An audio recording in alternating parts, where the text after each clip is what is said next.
Now 2.15. Suggest a suitable physical situation for each of the following graphs.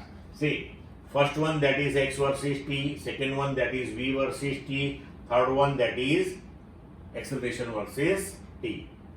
Now see, first graph. So here P2Q, then Q2R, then R2S2T, then U.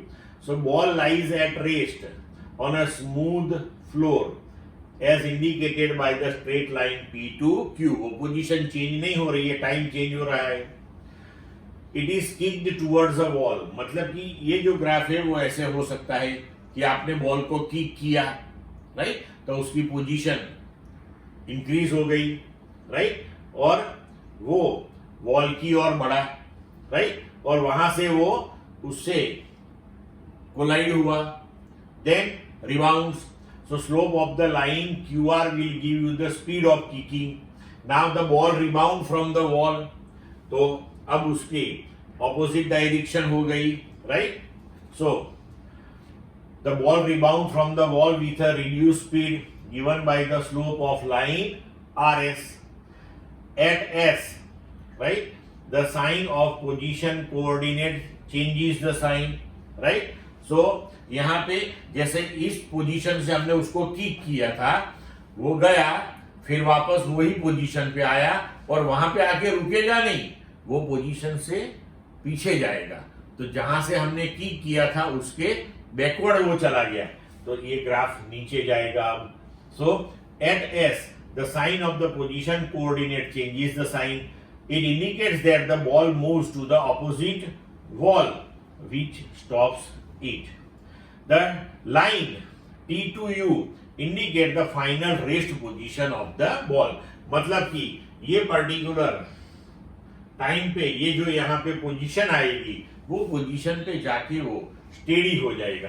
तो ये पहला graph जो है वो हम represent कर सकते हैं.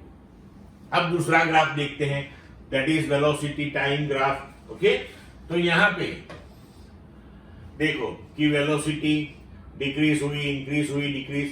सो the velocity time graph represent the motion of the ball thrown up with some initial velocity. It hit the ground and get rebound with the reduced speed. It goes on hitting the ground and after each hit its speed decreases until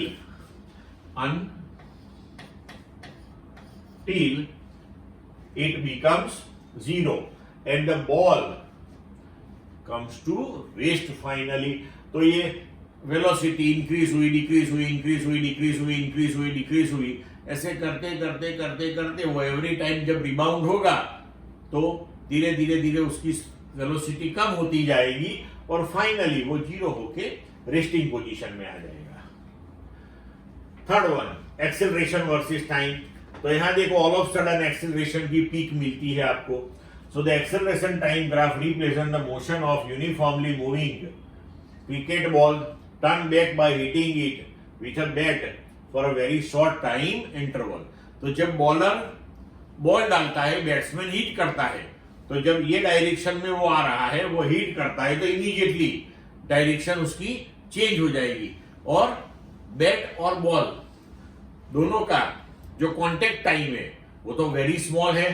तो very small time interval में उसकी velocity change हो गई, मतलब कि all of sudden उसका acceleration increase हो गया. ठीक है बच्चों, क्लियर?